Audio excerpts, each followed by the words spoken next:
First of all, give you a little bit of news because, unfortunately when you put these kinds of things together, sometimes everything doesn't click because right now we're in a great political battle across the whole country, as you know. And I guess most of you are kind of tired of watching all the ads, but soon that will end. So on our agenda, we wanted to highlight two major partners that we have been able to work with in the past few years. And unfortunately, because of the political battles and one is illness, Dr. Joaquin Arambula, who's our first Latino physician assemblyman in the state of California ever. We're very excited we've been working with him, and he is unable to be with us today because of illness. He's also in a very, very tight race for getting reelected in 31st District in Fresno. So it's gonna, hopefully he'll be up and running very soon because he needs to be, because it's going to be very important for him to express his mission and his vision. But he was going to be with us today and wanted to express really his regrets that he couldn't join us today. But he's here in spirit, and he will be working with us once he wins this election again as for re-election. And of course the other person that can't be with us is Dr. Raul Ruiz, who is a congressman from the Valley, and who many of you know, and he's been working with us even in our last two health fairs that we've had in health conferences in Northern California. And again, he's in a very tight race, and so it just didn't work out. He really wanted to be here. He really again expresses his regrets.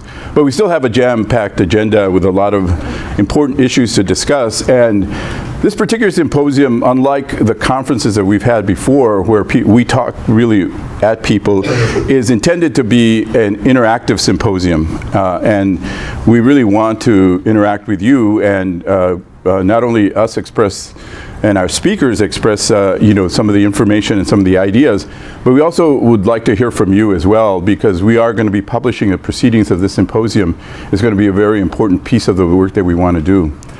So before I get more started, I want to give you a little bit of a background. I want to, first of all, thank New York Life for allowing us to be here, because this is a great facility, and we've had a great partnership with New York Life. And let's see, I'm trying to remember, but I can't remember now. I'm getting old. So Martin and Jorge, who both have been great hosts here, and thank you so much for your. And so there will be a little at noon. There'll be a time to work with New York Life on some issues around work-life balance, which is an important piece of, the information that we'd like to convey. So thank you. So wanted to let's see, what did I do here?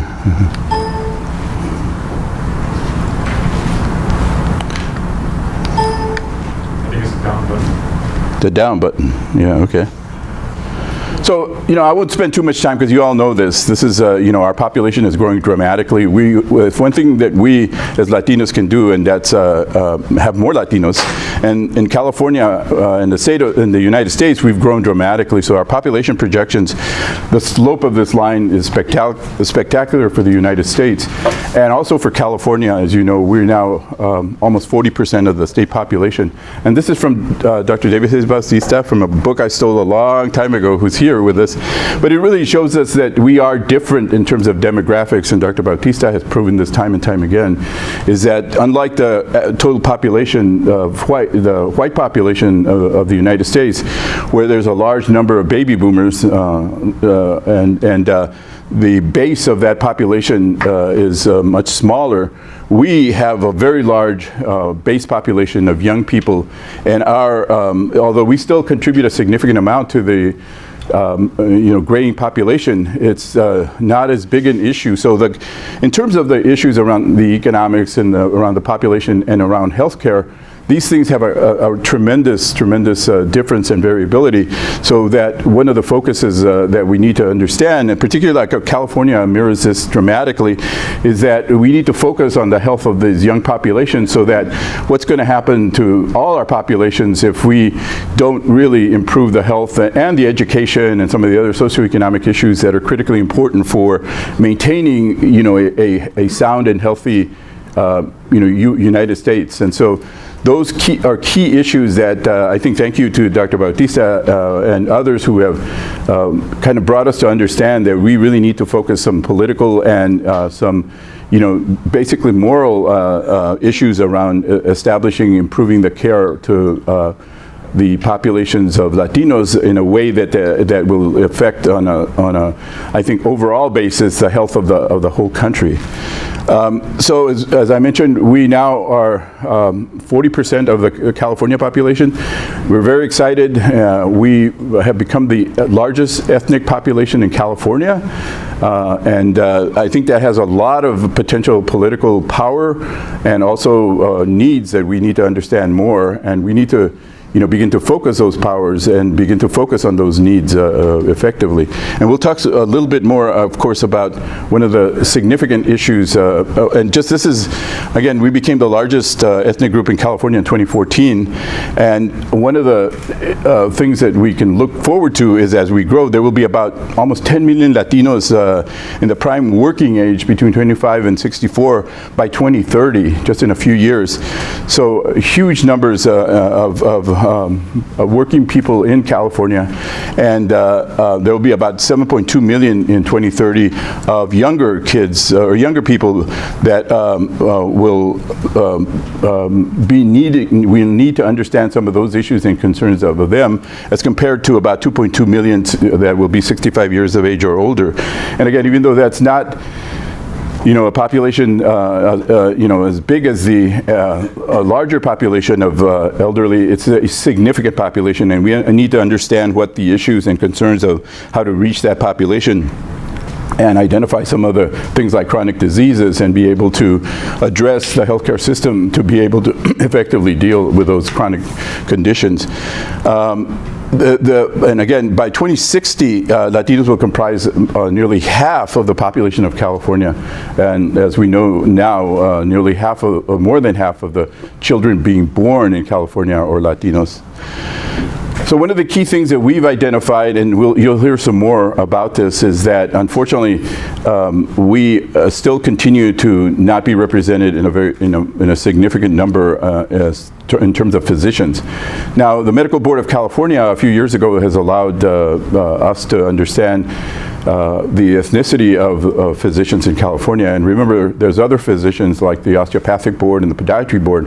They haven't yet moved up to the ability to be able to request on the recertification ethnicity, but at least we can understand from the Medical Board that less than 5% of the individuals who self-identify as Latinos. So we believe that's a very realistic number in terms of percentage-wise, and that this is again continues to be a significant issue. When I was in medical school, we didn't have the ability to know how many, but we knew that the percentage was significantly low, because we could look at medical school matriculation, and at that time it was in single digits, and that was back in the Stone Age when I was in medical school.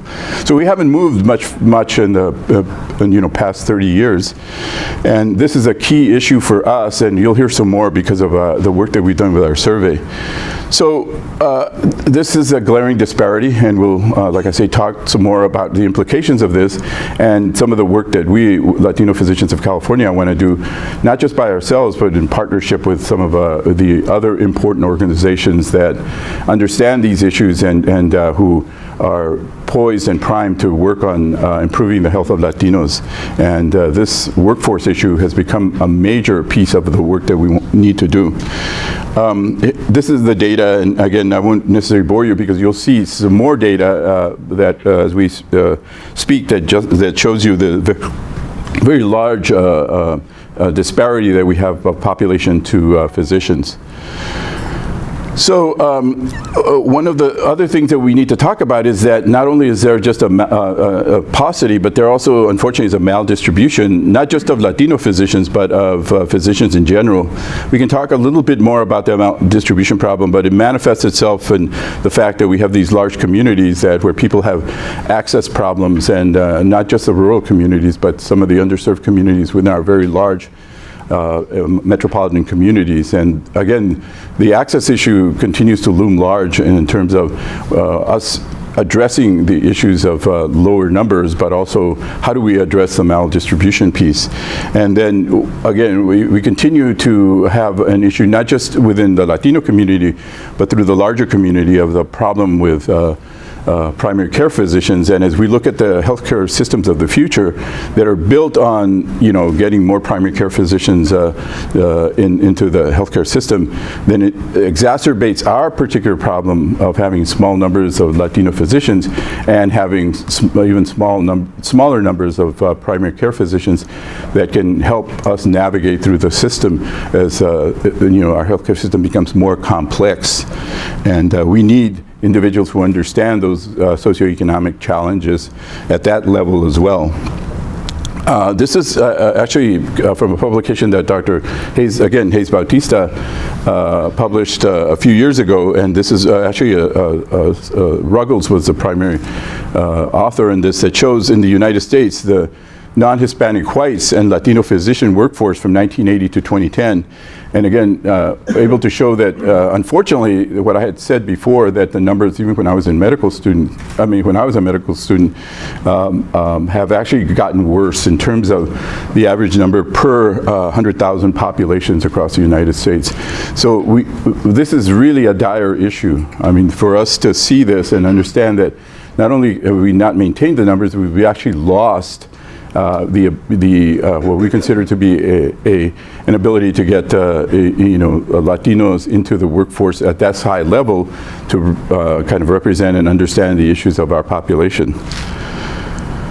So I wanted to talk a little bit about why we created LPOC, and to do that, I wanted to because there's a few people here that were medical students with me, including Sarah and I were medical students back in the day, and we helped start an organization called La Raza Medical Association as medical students.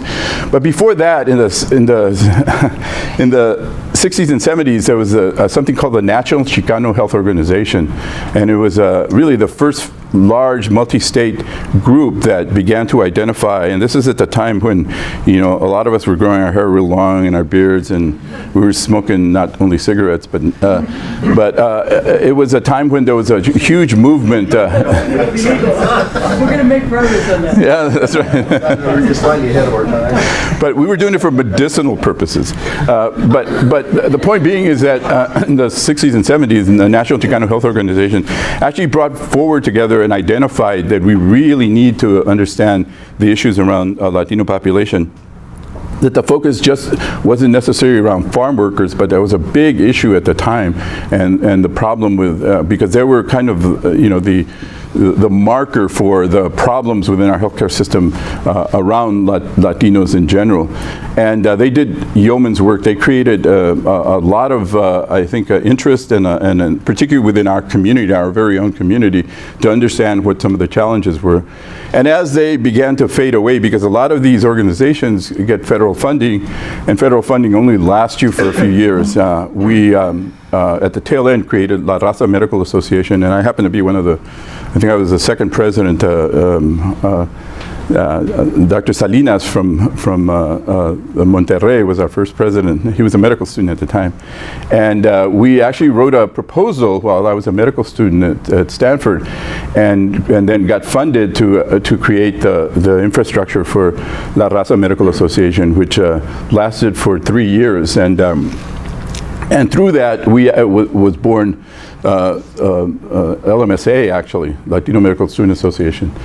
Also in the 80s and 90s, here in the Los Angeles area were two major organizations, because that's where most of the Latino physicians actually resided, but that had gotten together. And the rest of the state, we had not been able, our numbers were so small, but in LA there were two organizations, the California Hispanic Medical Association and the California Chicano Medical Association, and they merged together to form CALMA, the California Latino Medical Association, in 2000, and they did some great work in the LA area and in Southern California.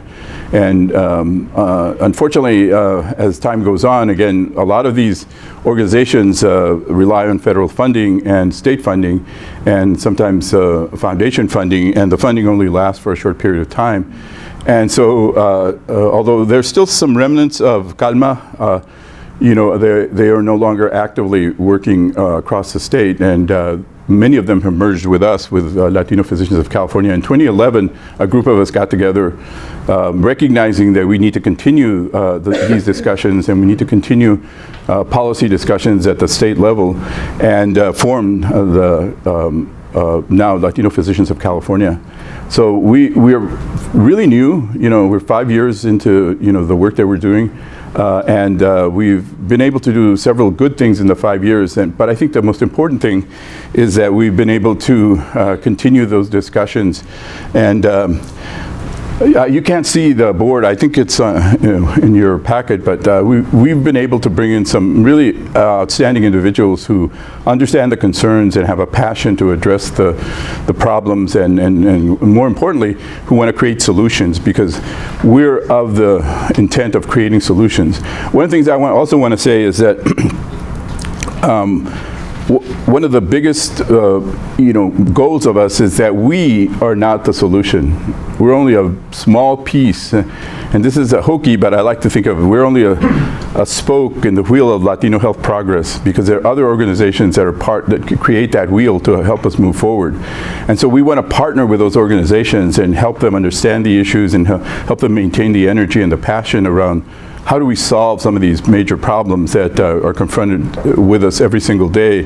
If you're a Latino physician or a Latino healthcare worker who continually sees some of the challenges around our population on a daily basis, we understand what they are, but what we need to do is bring those out, educate ourselves, and educate the general population, general public, and more importantly, educate policymakers so that we can continue to find those solutions. I want to put a shout out to somebody who is just, to me, one of the most amazing people I've ever met, and that's Leah Margolis. We created LPOC, and she helped us do a lot of early initial things, including working on the Obamacare in California, and we did a lot of great work early on. And Leah has continued on her, and I have to say, with amazing passion and amazing dedication, and I don't know where she is right now, but again, I wanted to thank her because she's spent a lot of time on this. And although I don't see him here, the other person that has been just amazing in creating the support is John Valencia, who's a lawyer, very accomplished lawyer in Sacramento for Wilkie Fleury, and who has been giving us direction and support. And ever since the very beginning, he sat on the table with me and two other docs to talk about, let's develop this and let's create something that will eventually, meet this growing gap. And he, again, we don't pay John anything, and yet he spends hours, helping us. There's Leah. I just wanted to reach out and thank you, Leah. And Carlo, again, I wanted to thank you. And Carlo has been working with us for quite a while as well, and doing a lot of the support work for Leah. So thank you. Carlo Matrocardi. Matrocardi, yes.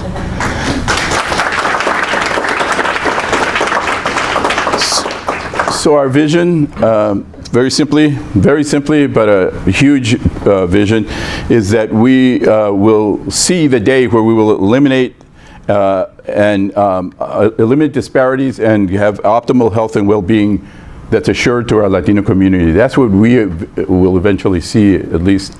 That's a hope of our organization and our mission. Again, and a lot of times missions, it takes you days and weeks and sometimes months to create it. We knocked this out in a matter of several hours because of the passion of the board, that we were all on the same page. And really, you can read the mission yourself, but we really believe in the mission of this organization, and every one of the board members has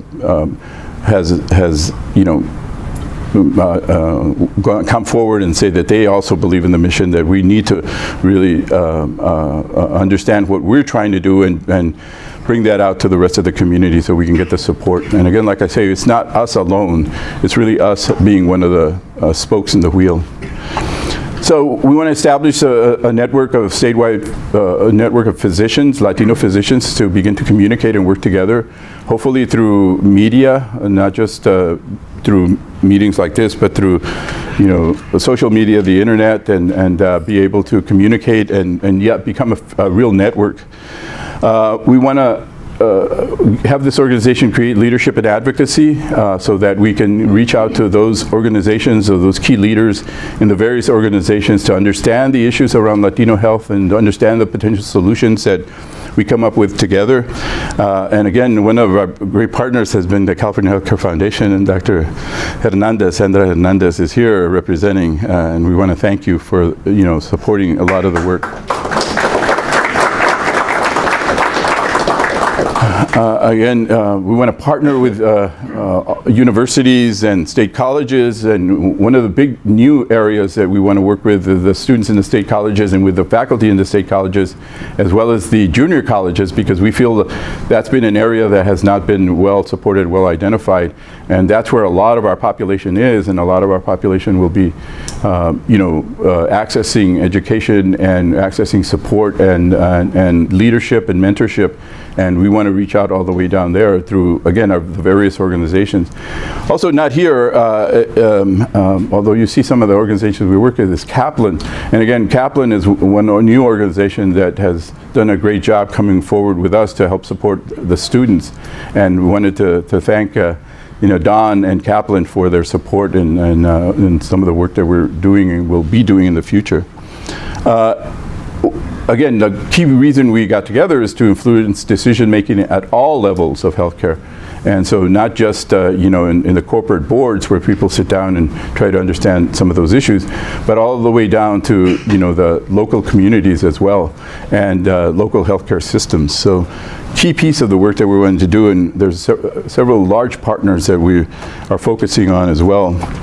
And again, because of the planning and strategy that we want to ensure that Latino physicians and Latino healthcare workers play a pivotal role in ensuring to where those resources that are, and again, the limited resources we understand, but there are resources and decisions are made on a daily basis where we need to be part of that process. One of the key partners that we're focusing into now, and as I mentioned, Dr. Joaquin Arambula, Dr. Raul Ruiz, Joaquin Arambula at the state level, Dr. Raul Ruiz at the federal level, and some of the other legislators that have been working on locally on Latino health as well. One of the things that we've done with Dr. Arambula recently is that we produced 2 roundtables. The first one was in Sacramento at the governor's conference room. The second one was in Fresno, focusing around health manpower in the state, and particularly around medical schools.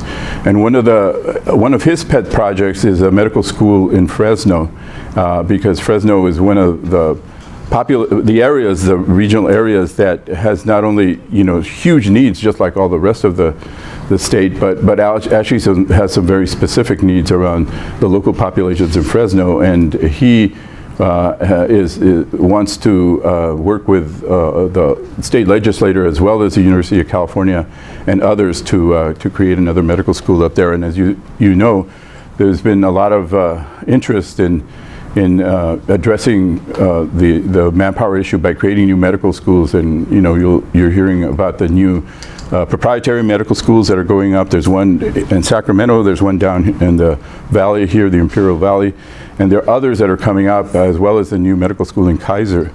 And so there's a great opportunity for us to engage those discussions and be able to have a discussion around the needs of our community, and develop the curriculum and develop the policies in the school that will be addressing some of those issues. So this actually is the third of the three symposiums that are the roundtable symposiums that Dr. Arambula has helped put together. So we incorporated our symposium with his roundtable, and we're sorry that he couldn't be here.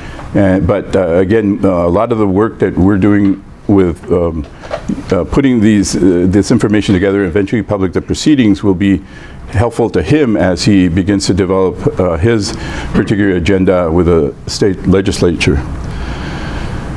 So what we do now matters, and really essentially the future is ours. We've had this, again, for a long time. The ball's been in our court, and now we need to move it forward. So what I want to do now is that one of the other key areas is education, prevention, and wellness, and to reach out not only in terms of educating the population, but educating ourselves and bringing people together through symposiums like this. One of the things that we've done is create a Latino Physician Needs Assessment Survey, which under the guidance of Dr. Sergio Aguilar Glaxoa, who is also the vice chair of LPOC, and recently with the help of Centennium, who is one of our survey partner, we've been able to create the survey and now been able to publish the executive summary. And so we want to focus some of the findings of that particular survey on this symposium, because we learned a lot from that survey. So I'm going to turn it over to Dr. Sergio Aguilar Glaxoa, who most of you know. He is a world-renowned national expert in mental health issues in the community, as well as the Latino community. He's a full professor at UC Davis, is the director of the Center for Reducing Healthcare Disparities, has been just a major partner in not only developing LPOC, but in creating the vision and the mission of our organization. And with him is Dr. Sandra Hernandez, who again needs no introduction. She's a physician who has been actively working, again, in the political, in the arena, not necessarily political, but in the developing the agenda for the healthcare needs of the state of California, not just to Latinos, but the whole state. She's the current CEO of the California Healthcare Foundation, has a great reputation in terms of the work she did with the San Francisco Foundation, and before that being the director of public health in San Francisco, and who is one of the major leaders, and we look toward her for guidance and assistance. And so I'm going to turn that over to them for the next discussion, and as we move forward with the agenda. So, Sergio? Thank you.